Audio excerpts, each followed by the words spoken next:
I got a head okay, and I can't see shit.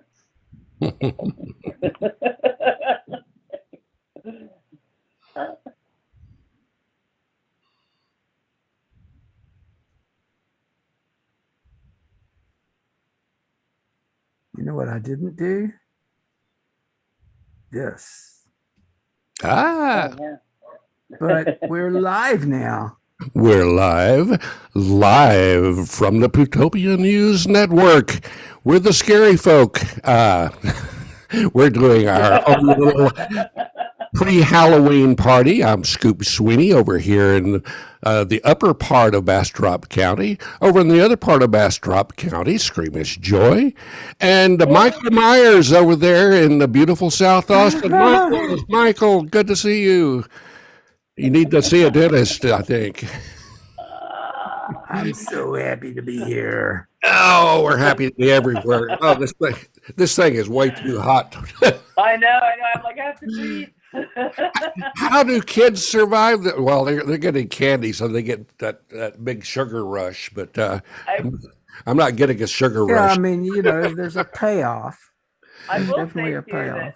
my little face mask is way more breathable than that mask is. I cannot breathe at all in that mask.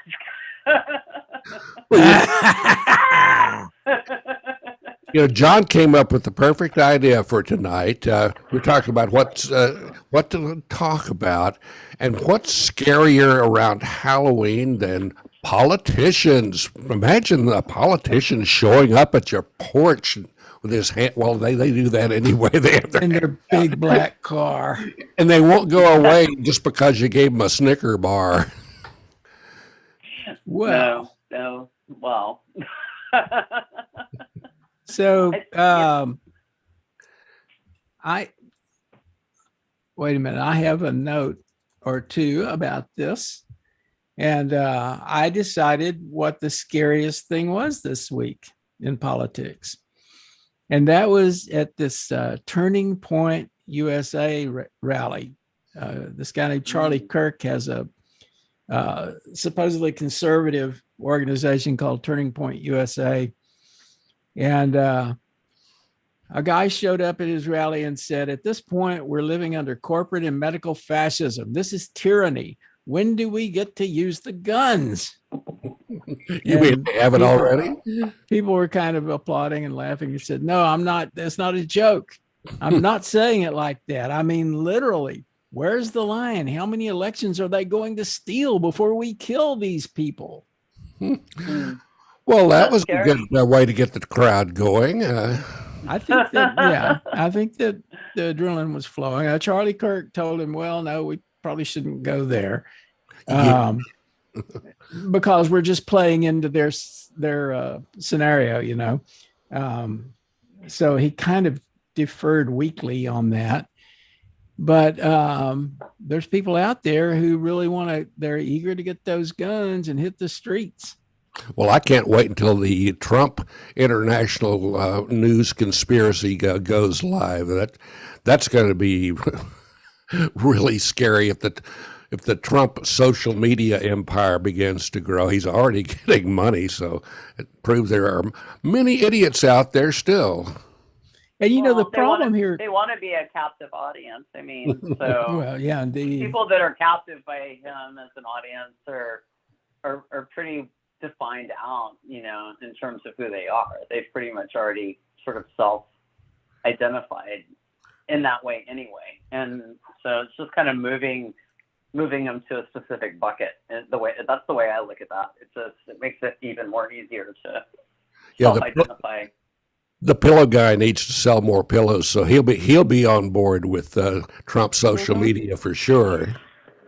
I mean, I don't know. I don't see. I don't see Trump going away.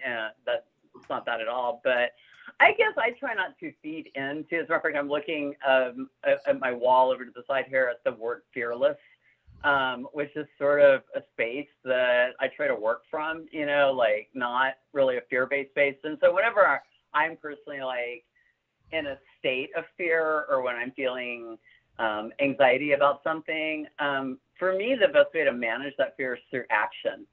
And I feel like a lot of us feel very sort of paralyzed or sort of like inactivated when it comes to politics. Like it's gotten away from us. It's something that, you know, people feel very disconnected to. I hate the ideal of talking about the government like it's some separate entity when it really is representative government, and that's the way it should function. And I really try to hold people accountable to statements like, you know, them or they, or, you know, it's like us. No, this is us. Like, you know, we all are participative in this and we have a lot of opportunity.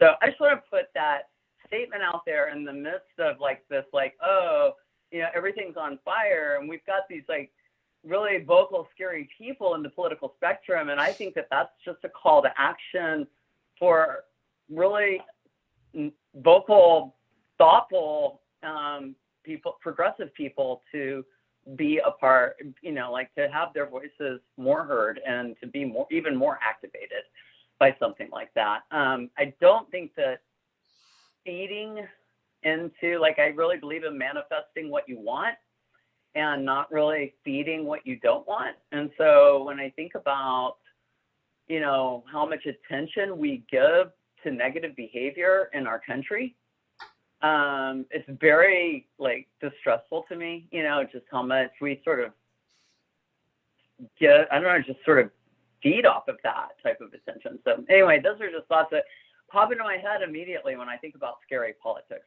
Well, that's the trip, the whole thing about giving attention to the negative and the frightening. And certainly that guy, when he spoke up, he was coming from a place of fear. Yes, and he was certainly striking fear in the hearts of others. But, yes, he was. you know, this week, looking at that, you're seeing one example of something we refer to as politics. And that's a politics of sort of like fear and polarization and dissension and so forth. That's more of a cultural thing. And then the kind of real politics, what we really should be paying attention to and thinking about is this thing that you see going on in the Senate and in Congress, where they're having a lot of give and take to try to get a bill passed. And, you know, people refer to this as how the sausage is made, but what they're doing there is the kind of real and productive kind of politics, you know, as I would see it, where it's the politics of give and take and of compromise and where you try to get cooperation versus conflict. You know, your goal is to have cooperation. And I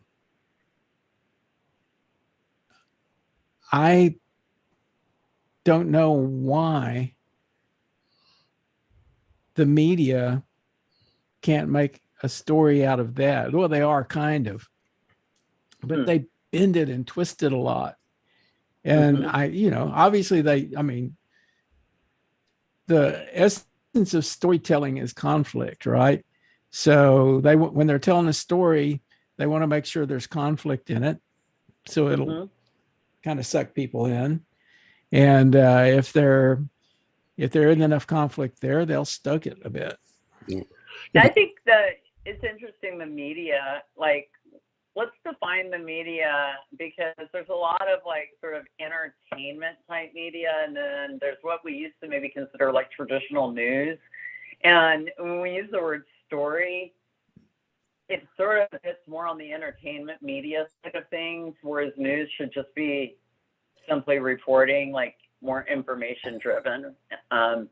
And I feel like we as a society, you know, like we react and we enjoy the sort of information. We enjoy the story. We like to be triggered a little bit, you know, like that's why we go to haunted houses, right? Because we like to be triggered. Like we like to be kind of scared and spooked into feeling certain ways. I think entertainment news, and like that's what Trump will do. That's, you know, what Alex Jones did. You know, he triggered people. Talk about scary. Talk about like he'd scare me. I'd watch him for like we used to watch him. Me and Susie talk about, we used to watch Alex Jones, like, you know, back in the early '90s and on public TV, and he was funny. And then it's like, you know, he became actually quite scary. Sometimes I'd see him and I'd be like, oh my God, he's literally going to explode right on camera. Have you ever been in his physical presence? One time at Bill's Ice House on a Tuesday afternoon, and he was there with his daughter, and it was during the time that he was going through his divorce, and they were in the news all the time. And I was standing in line behind him. I didn't even know he was there. I was on my phone, and all of a sudden I heard like his voice, and I looked up, and he was like ordering his burger or whatever. The whole time he was there, he sat on his phone, and I sat across the restaurant, and me and then they were the only other people there. And the whole time he was there, his daughter, who was like 8, was just like staring at me, like bored out of her mind. And Yeah, it sounds like what his case all revolved around on that divorce, and then the child custody stuff was he wanted the child, to be under his control, not because he really cared about the child, but because he wanted to ding his wife. I've seen that happen in so many divorces. No attention. It was terrible. Yeah, and it's the worst thing for the poor child. It's like they thought they were going to be out for an evening with Dad, and Dad is too busy being Alex Jones. But it's infotainment is what he offers, and it's not education, it's not news, it's just say something strange so you can sell his products. Rush Limbaugh was the king of that. He really didn't care all that much about the various causes he was trumpeting. He wanted to make sure he was selling the products that made him rich. Yeah. Well, and these are guys who just as a matter of course and as part of their shtick, they make politics scary. Mm-hmm. They do. We talk about scary politics, but politics shouldn't really be scary. It should be boring. Yeah. And it really ultimately is. Yeah, the trouble with all the news channels is they really love to just flog a story to death. I started out in radio news with really good people. I had the benefit of a really good person who let me intern in a news department where we actually reported on local news, and we reported on the national and international news in a objective kind of way. And that's how most my hero was Dan Rather, because he went for the story. And not so much his story. He tried to get the story out of the people he was confronting or interviewing or trying to learn about. And that's kind of the problem. Too many of the things you're seeing on cable news, it's not really news. It's commentators that are thrashing around about the news. If I want news, I actually tune in the BBC on cable because they actually are reporting more than one story. If you listen to CNN, there's only one story going on, and it's about a friggin' movie set, which is tragic, but there are way more stories out there. Way more things. I just want to plug this Substack. This Substack called Steady is the Substack for a person that we were just talking about, Dan Rather. Ah, indeed. So you can subscribe to this and get the news from Dan Rather even still. Well, I'm glad you shared that because I try to track his words of wisdom down because it gives you a lot different view on what's happening than you hear on any of the media's outlets. He's local. I mean, he's here in Austin. He is. He lives in Austin. He's one of 2 blogs that I subscribe to Dan Rather and I subscribe to Heather Cox Richardson. And between the 2 of them, I have, I feel educated and sort of like well-rounded. Yeah. Well, watching his performance at the Democratic convention in Chicago, where he was being punched out, and he continued to do what he, was there to do, and seeing him stand up to all of that power structure that he was, being punched out by, that really was one of the things that motivated me to make my news coverage more meaningful, not just, reading the wire service copy. Like, in radio, you'd get the Associated Press radio wire service, or the United Press, when they were around. And most people would just it was called rip and read news. They'd just rip it off the teletype, read the news, and that was it. There was no, observations of what it really means, or no in depth. It's just like headline, headline, headline. Now let's go to the, rock and roll. That was pretty much it. This is Heather Cox Richardson, Letters from an American. Yeah. And she is a historian, so she's like writing history as it's being made. Yeah, she is, literally. That's true. Yeah, news without a background in history is it's going to be a challenge. A lot of people I hear delivering news or commentary, you pretty quickly know whether they have actually studied the history of whatever it is they're talking about. And it's pretty discouraging when you realize this person is just pulling it out of their ass, basically. There's one more that you should know about. It's called Popular Information. It's by a guy named Judd Legum. That's really good too. Yeah. So you can read these Substacks, and you can, you can gain some real insight. These people are really good. There's a lot of Substacks out there that are not quite of that quality, but.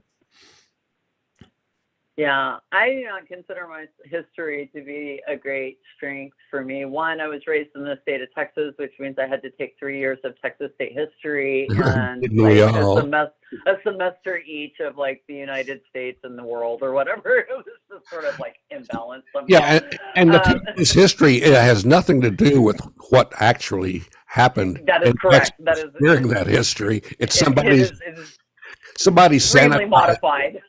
Yeah, it's been sanitized and written up to sound kind of like a John Wayne world. Right? Well, that's a good point.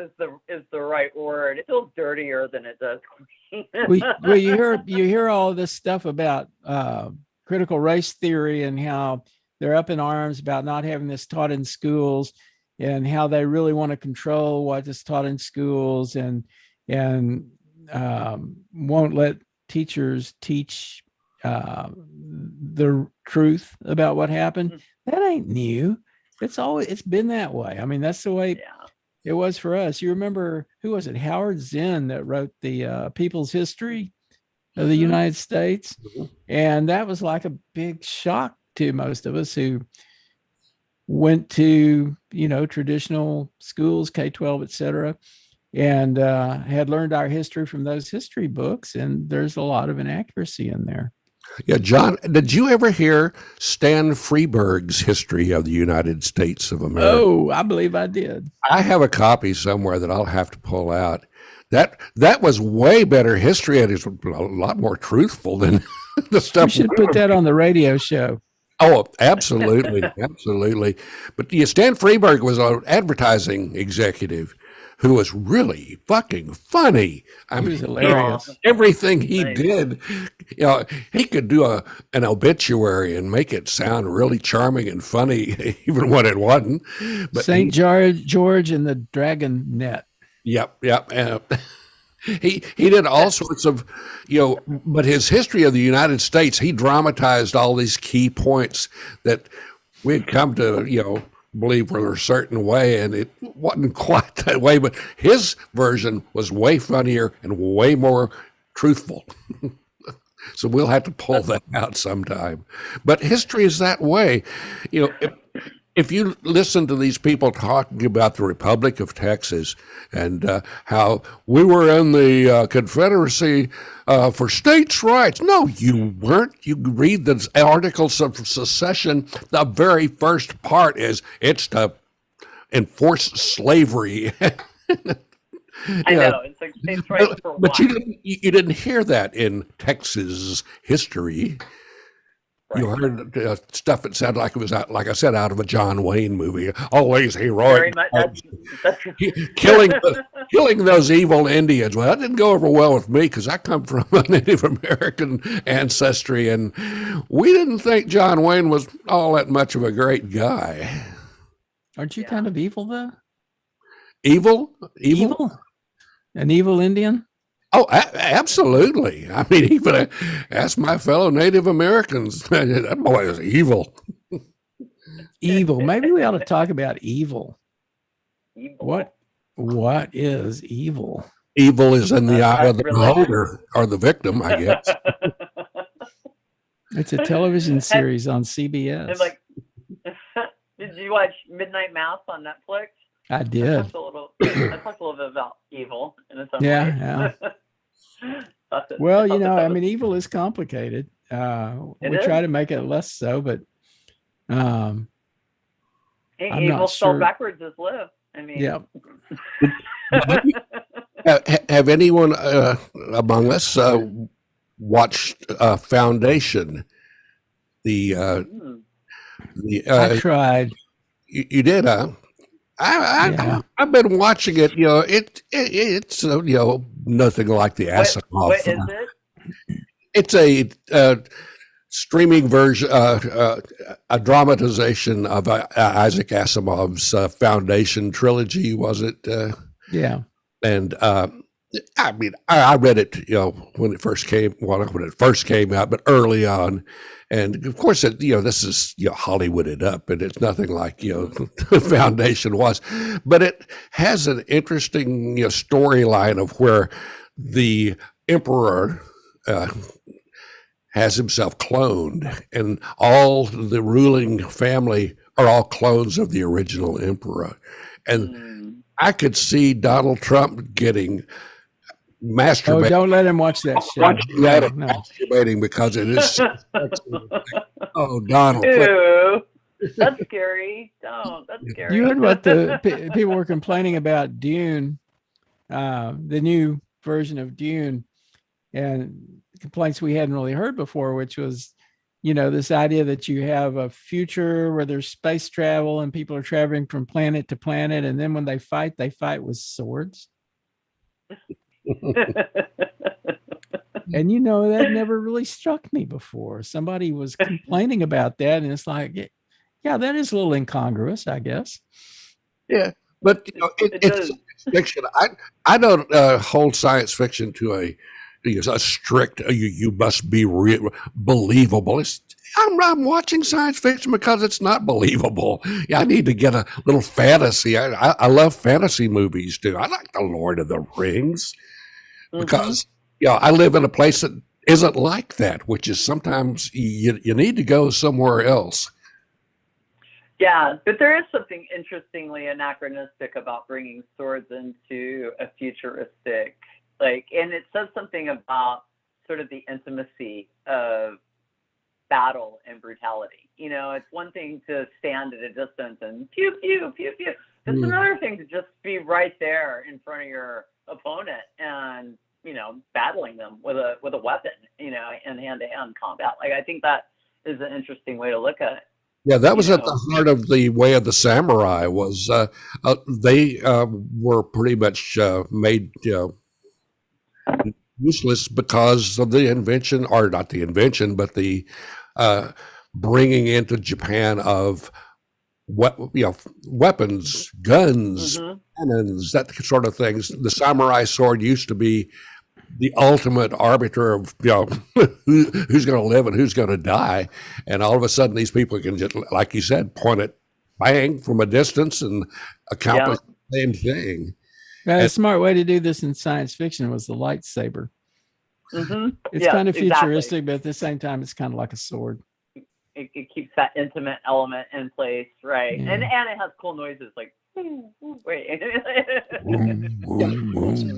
Right, exactly. No, I think that's, I don't know. Don't give the politicians lightsabers. Please. No, give them lightsabers. Oh my God. But just make them use them on each other. No. I always thought that was the way to, there were many people that were always saying, we should have a war where it's only two people, leader of that side and leader of this side. They go out and they battle to the death, and winner takes. See, here's where I disagree on things like this. Like, why, first of all, why does war and battle and everything always have to be such a visceral physical thing? Like, okay, I get it, we're physical bodies, but like, let's let our leaders like have a war. Like, okay, first of all, they have to play Monopoly so we can check out their like actual economic skills, and then like they have to, we can like test them for dexterity. We can do like, let's not make death like the immediate thing. That's no fun. I mean, I think that death is really like so last decade. I think we really need to think in different mechanisms these days. Oh wow, like, that, Donald Trump and Joe Biden could have a duel, but the duel could be in the form of a spelling bee. Exactly. This is my point. Or I mean, there's just so many one-sided, I would think, having judging Mr. Trump's mastery of the English language or the lack thereof. But it would be fun to watch. And the other thing too is like, the emotional strength side of things. Like, like who can, like, maybe they should just have a staring contest. I have a theory about, and this is a little change of subject, but I have a theory about why Donald Trump is so adamant that he must have won the election. This struck me today. I think that he must have paid somebody who guaranteed him that they would fix the election for him and make sure that he won. And of course, they didn't do it. They didn't do anything. And he's just pissed because he bought an election and it didn't get delivered to him. Well, if he's that's what's happening. Well, he has a history of not paying for things that didn't deliver. So I'm sure there's quite a few someones that he's already stiffed just for that reason, that you didn't get me elected, I'm not paying you.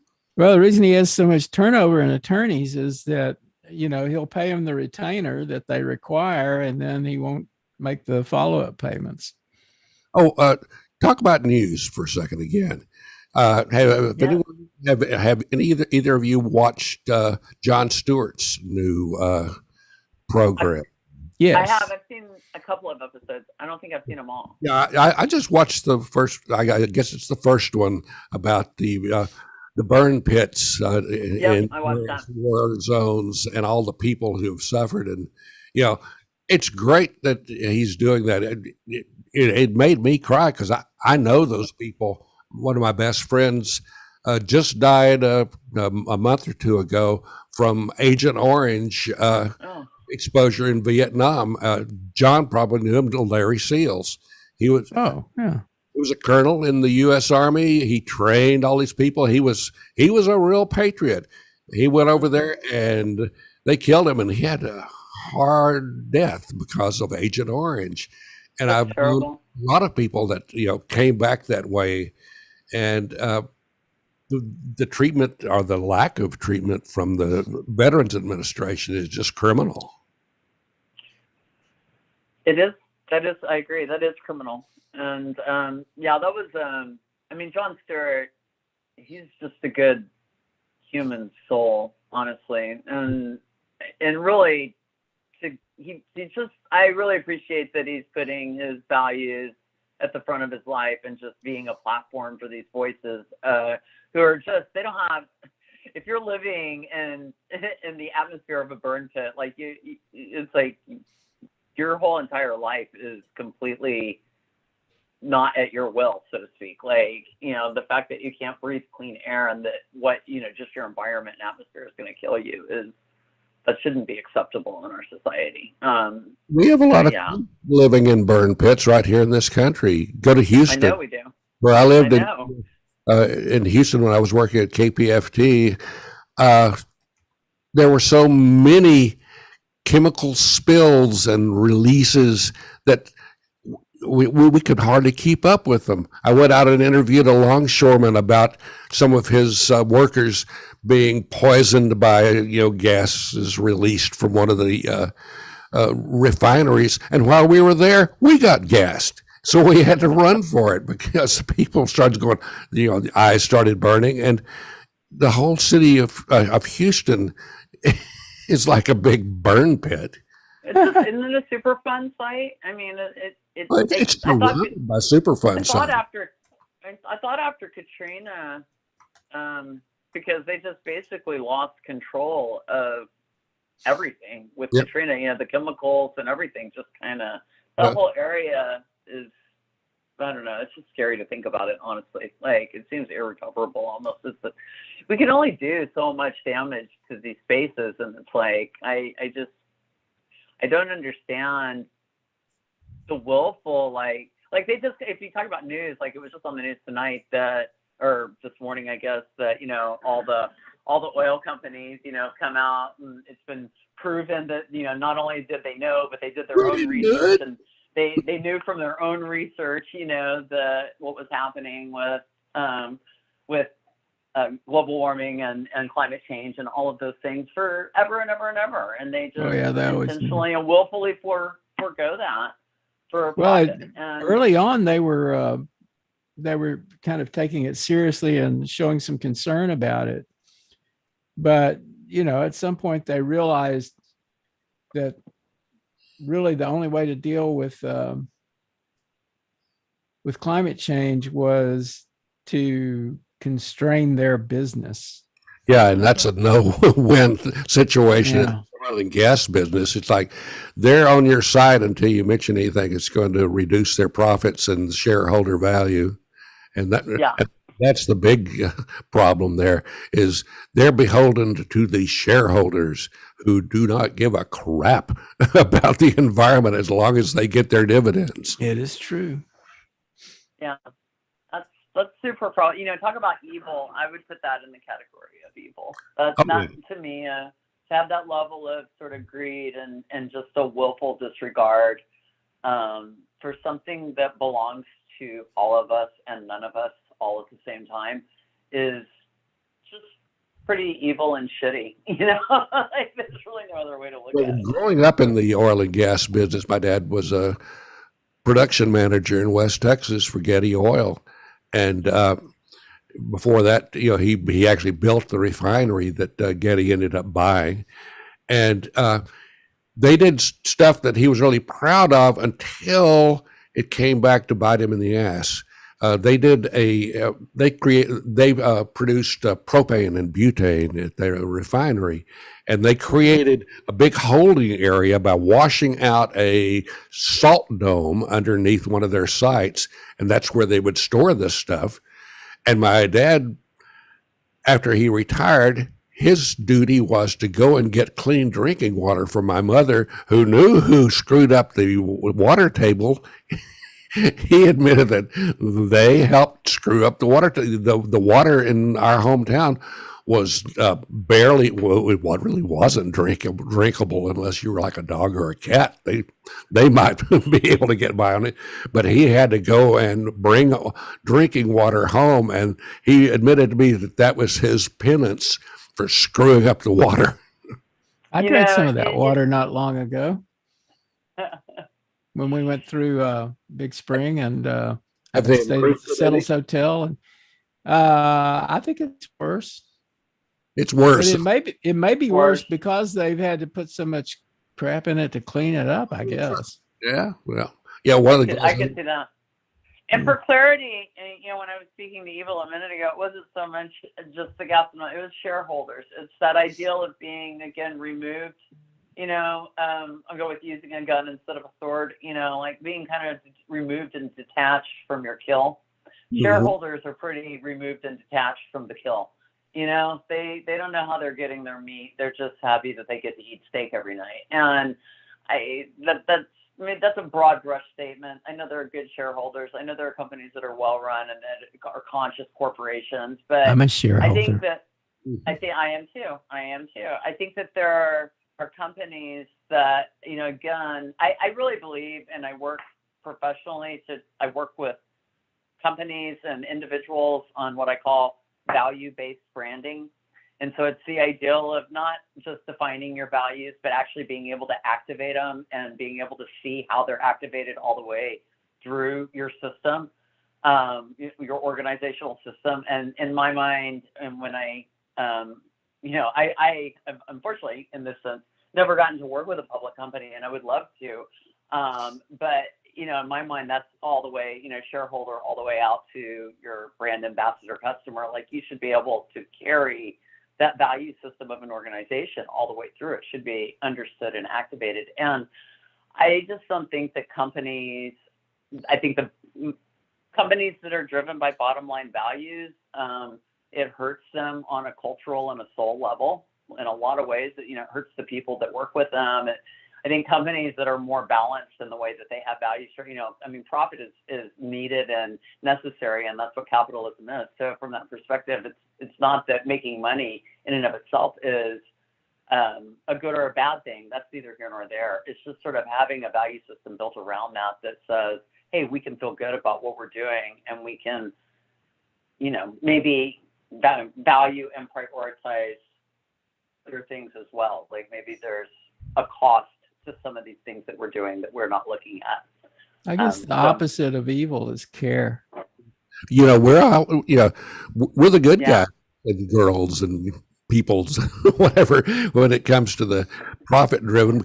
We're not, because we're not making a profit here. And it would be nice to get an occasional donation. But if I had to rely upon pleasing some external group who may or may not like what I say when I say my stupid stuff, I wouldn't want to be a part of that. But I have in the past, and it was not any fun at all.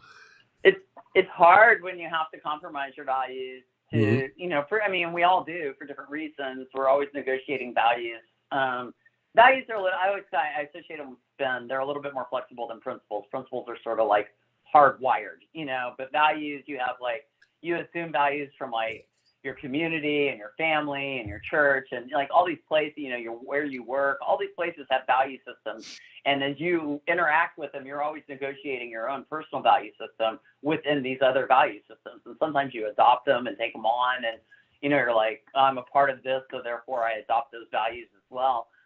It's something that fascinates me. And I think that whenever you see really hardcore dysfunction, like whether it's in a family environment or a business environment or maybe even a political environment, it can almost be traced back consistently to broken value systems. Like, values are out of balance, they're out of whack, they're not being lived up to, they're not being fulfilled, they're, whatever it is, it's like a broken value system. I see that a lot with just the way we function as a country. Like, our values are all over the place. I experienced that whole competing value systems. My early days in radio. You remember the song "Louie Louie" by the Kingsmen? When that first came out, I was a DJ, and I played it on the air. And almost immediately, someone called the station owner and manager and complained because it's a dirty song, they said, because they had heard from the Baptist church how dirty it was.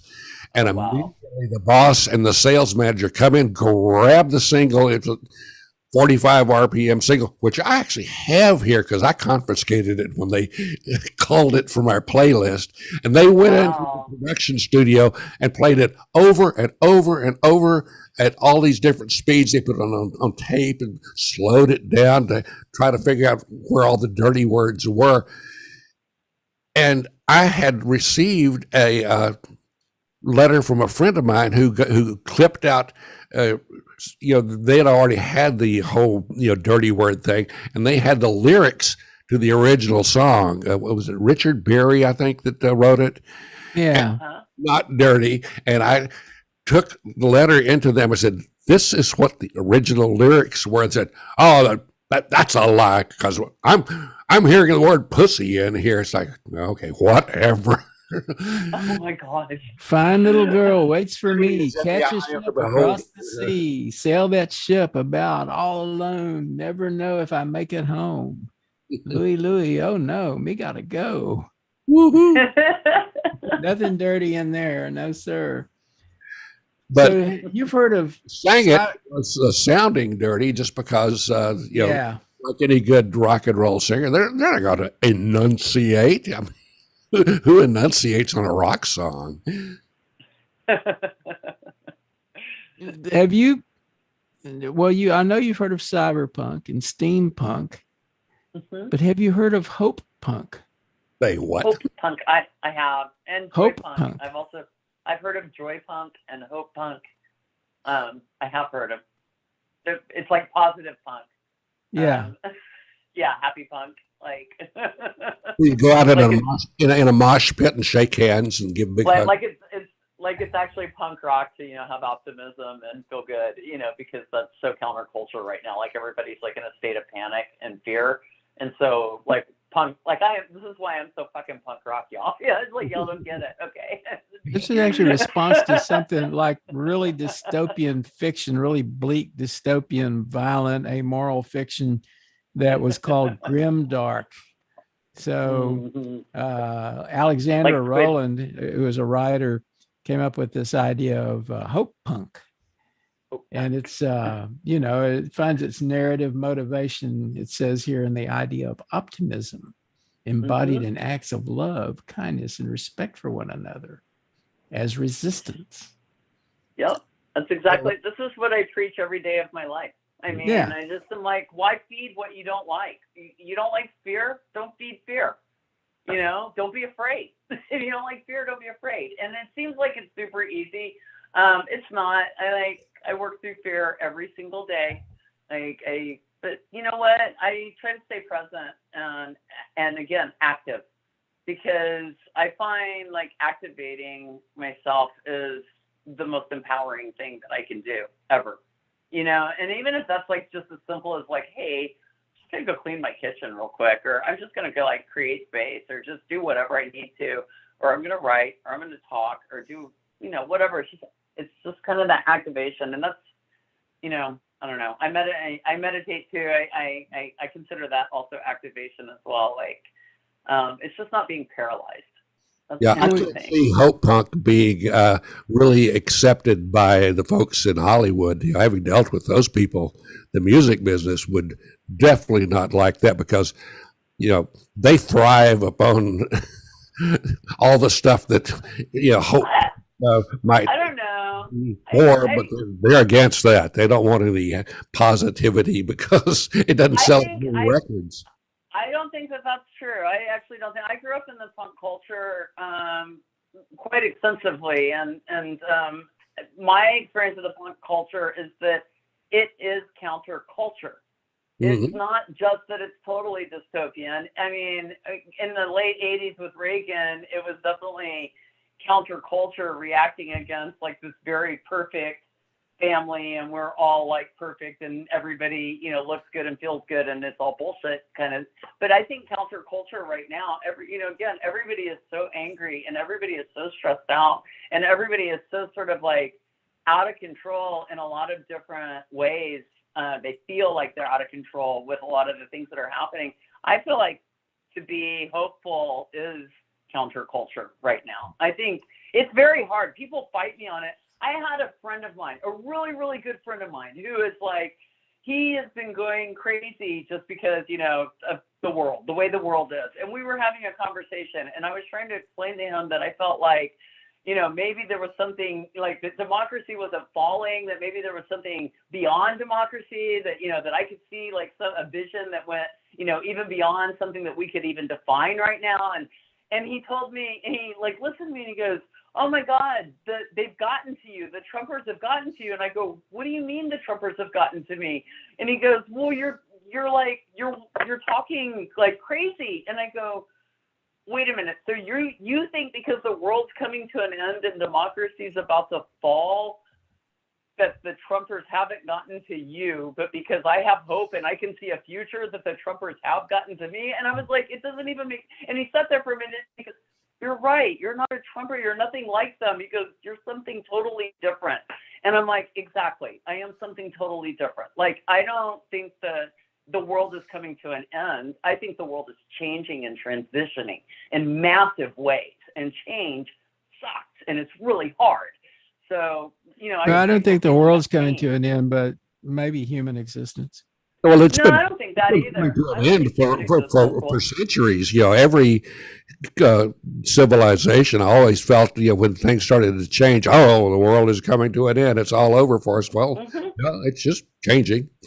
And then humans are going to be fine. And I agree with you about punk because I was on the ground level of that developing in the late 70s and early 80s in San Francisco, and I loved that stuff. But the music business hated it because it was not conducive to selling products and tie-ins and Punk hated the music business, though. That was kind of the point. the company line because you know the music business was so dysfunctional. But the band I was managing when our record was coming out, I was praying that we would get stickered, but we didn't. If you got a sticker on saying it was a no, it would sell us 1 billion copies. That's how people got. All the heavy metal guys were just worshiping at the feet of the sticker gods. They were hoping they would get stickered so they could be rich. And it's like, absolutely. Get stickered, you had to do some nasty stuff. The what is it? The PNRC, the parental, the Tippergore, the PN. I can't remember what the acronym was. I was showing this cartoon, but point is, ever since cartoons began, there have been these cartoons that show guys in robes carrying signs that say, "Repent, the end is near." Mm-hmm. And, that just basically tells you that the end is near thing, it's persistent. It's always people who think the world is about to end. They franchise it out. There's always something. I always figured those guys actually had an office somewhere where they kept their signs and their robes, and they would go home to their suburban household while someone else takes up the cause. I'm trying to find. I mean, everything has its cycle, right? We all do. Everything has to shift and change. I think the world is going to be okay. I just think we're struggling to figure our way through. Yeah. Well, the world has always had a lot of terrible stuff, or, the human part of the world especially has always had a lot of terrible stuff happening, and also a lot of wonderful stuff happening. And there's probably more wonderful stuff happening now than ever, but it's hard to think about it because we are constantly barraged with messages about how terrible things are and how we should be fighting with each other. Well, the algorithm tells us that. Yeah. Or we should be fighting with Alex Jones. Yeah. A lot of people are really, I've both seen it with personal friends and then even in more general ways, they're really getting sort of tired of the algorithm game, and people are actually starting to live IRL again, which is, shocking, I'm sure, for some people to actually live in real life, but it's not a bad thing people are starting to realize how disconnected they've actually been from a lot of things. I think a lot of that feeling of things are so screwed up is more a function of it's more screwed up than it used to be, or is it just that we have more ways of finding out about the bad stuff or the good stuff? Because when John and I were growing up, there were 3 networks, maybe. That's right. One newspaper. Yeah, 2.5. One newspaper, and none of those were. And now we have this. Oh yeah, I grew up in Georgetown, and the street that I lived on, I remember in 1980, they brought cable all the way to the house just next door to me, and then they stopped. They didn't bring it. So I could go to my friend Beth's house and watch cable at her house, but otherwise at my house, we stayed in the 3-channel space for a very long time because we were one house short of the cable. We didn't get a television set for a while. I can still remember sitting around the radio listening to radio dramas and radio cartoon shows. I mean, it would be like Saturday morning cartoons, only it was on the radio. I always listened to Texas A&M football games with my dad on the radio. We'd always be in the garage working on his car, listening to the football game. Yeah, but radio dramas were great, and one of the more successful stations when I moved out to the Bay Area was KMPX, and they played all the old radio dramas, and I listened to a lot of them, and they were really charming. Some of them were, way out of step and tone deaf to things that were going on around them, but that was the 1930s and 40s. We used to listen to Jack Benny on the radio too. Remember that? Well, some of that is coming back with podcasting. Like I listen to serials on podcasting where they're sort of like radio drama, like that they're voice acted, and they usually are like a series of maybe like 4 or 5 connected stories or whatever. But I've really enjoyed the more, I guess, creative side of podcasting that started to come out. Only Murders in the Building. Have you watched that? Actually, I was thinking we would change the name of our podcast to Only Murders in the Building. We might pick up some real traction from that. Some lawsuits as well. Well, that's true. I have a lawyer, I think. My hair is the same color as Steve Martin's. But I enjoyed what they did with that because it sounded a lot like there were a lot of the Joe Rogan style podcasters shown in there. But there's somewhere in the middle ground. But Rogan, geez, God. Did you catch the Tina Fey thing where she was playing the kind of big time professional podcaster on there? She was very realistic too. She was Joe Rogan in that particular show. Yeah. But God, can we get rid of him ever? I mean, there's some people. He moved here. Why are all the? He moved here because he wants to compete with us. Oh. Well, okay, as I know that, but I am his buddy Musk. I mean, like we have all these like douchey guys. They're gonna start I don't know, like the douchey guy club. We have Elon. Musk is our new center of the month at oh God, that's he's basically my new neighbor. Yeah. That's right. You're even closer. I get the creeps every time I drive down 130 or something. It's like, oh God, the evil empire has found a. Oh, it's huge. There's this guy they've done a drone video ever since they basically broke ground. Every week they do a drone flyover. Oh, it is great. It's incredible, man. To watch the way it's frightening. Oh, it scares me.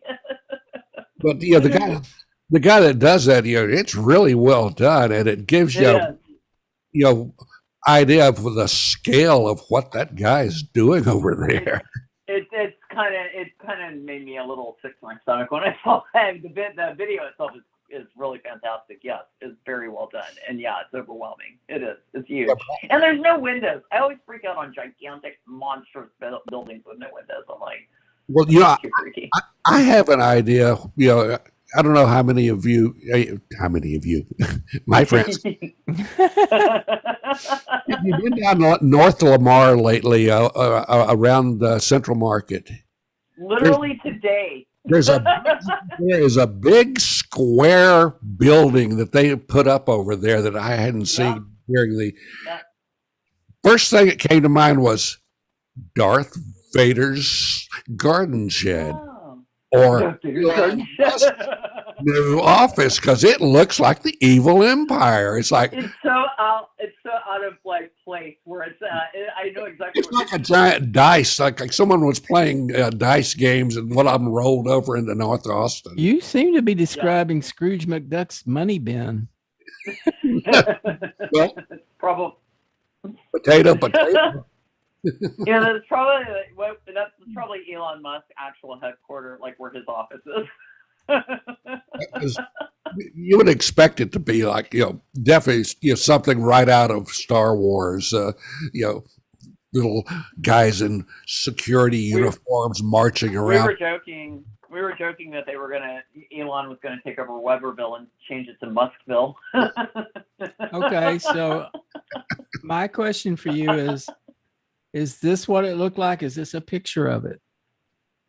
That's pretty much what it Pretty is. much it. Only Yeah. it is all black from what I could. Oh, Yeah, that's a little too Oh, bright. It's that's very different. Where is this? it's right up Like there. if you combine that image with the Death Star, then it would be more like that. Well, John, if you're going south of North Lamar, headed toward Central Market, it's about maybe a quarter mile or less north of Central Market. North of it. Yeah. On the left-hand side there. I forget what used to be there. It was probably something wonderful, and they they nuked it and brought in the evil empire. I've seen a lot of that in poor downtown Austin. It's like, when I used to come to Austin in the 60s, it's like, it's a sleepy little charming place. Now it looks like the evil empire. You expect to see a Death Star orbiting overhead. Well, that may be coming because we have SpaceX now. We do. Okay, I'm trying to figure out. What could this be? Yeah, Okay. I actually drove. I see where Central Market is. Yeah. I did drive from north to south today, actually, for the first time in a long time, and I took Lamar to Guadalupe. I took all, because it's been so long since I've driven inner streets in Austin, and I was like, oh, I went all the way, and it made me sad. That was really how I felt. And then when I went over the river or the lake or whatever, like Delmay, I looked back at the town and was like, oh my God, I had not seen it. That was my reaction. So here's Central Market. Was it the United States Post Office? No, you go up north. North of there. North of it, yeah. Somewhere around here, I think, is where? maybe Maybe that was. There's Central Market. This is going Central north. Market. It's like, it is roughly in this area somewhere. Here? Yeah, but I don't see it listed, so I don't know what it would be. This is Echo. Look, see where it says headquarter building? Maybe Look at this. Is that it? No. No, that's too human. No, that's too far north. I think that's too far north now. Yeah, somewhere around here. Here? Yeah. Look, see where it says head. Okay, here's 45th and Lamar. Well, can you go to Street View? Well, I need to have an address for that, I think. But here's Mr. Street. this headquarter building. Let's Yeah, see. that's not it. Is it around in here somewhere? Is it past 45th? I don't think it's past 45th. I think it's. thought it was it's. in Is it on between the left or the 45th and right? Central Market. It's in this area, right? Oh, here I'm circling my. I'm putting my cursor. It's like, yeah, it's I've right. already done that See my twice. cursor. I'm an idiot, but that was a surprise to anyone. Mm-hmm. I can't believe we're not finding it. If you drive up Lamar, you will see. There's Central Market there. Okay, I'm going north from Central Market. Okay, I'm going somewhere right north around where Lamar. yeah, right in there. Yeah, Right in here? What's the PNC Bank or the Lamborghini place? What is those two like? But it'll be across the street from Lamborghini, right? Yeah, it sounds like a good place for an evil empire. Yeah, because dictators have to have a Lamborghini. Well, this whole thing is like pink. What is this? That's probably the evil empire. Yeah, exactly. It's been ground down to gravel and replaced by. Maybe pink means 4110. state-owned. Okay, here's street view for a place. Nope, Mm-hmm. wouldn't be that. Nope.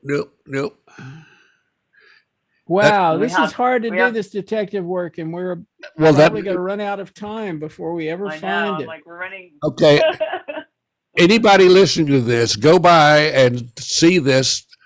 And if you're brave, go in and ask them, what the hell is going on here? And where's Darth Vader and Elon Musk? And let us know. Yep. Man, I wish I would have known today. I would have stopped by. I drove right past it. I would have totally stopped by if I would have thought about that. Well, there's still time. I mean, we'll be here every week until at least 2054. Yeah, we'll have to have surfboards by then. I'm sure the Gulf Coast will be somewhere around Buda now. I wonder if anybody will Very ever possible. watch these things. That's what I keep wondering. They do watch them. I see them popping up on the. I do the analytics there, and we have watchers. They're all time shifted. Watchers. Ooh, that's a spooky People thing. are We watching have live watchers. because they have. Very few people watch live because they have lives, but they do come by and bring it up on YouTube and on Facebook when I post it. Oh, very good. Oh, yes. Okay, we can end as we began. And as we began. Okay, well, I'm not going to put on the. Oh, shoot, I can't get this thing done. It's too hot in the studio. Just look at my Yeah. face. My face Is this a KN95? I love my nose. I love it. Whee! Okay, it's time. We're done. Thank you. Off we go. Oh, wait a minute. I'm supposed to do this. I'm supposed to Bye bye. flash our Bye, flashcard. y'all. Oh, and look, it looks just like the meta. Oh, Matt, I know. I thought. I think, as I said earlier before we went on, it should be feta. For those of you who like, feta on your side. That sounds cheesy. That's kind of who we are. Truth of that. All right. That's awesome. All right, guys. Off we go. See you next week. That's a threat. Yes. Next week when Nate Wilcox will be here. He was going to be here this week, but he had to postpone.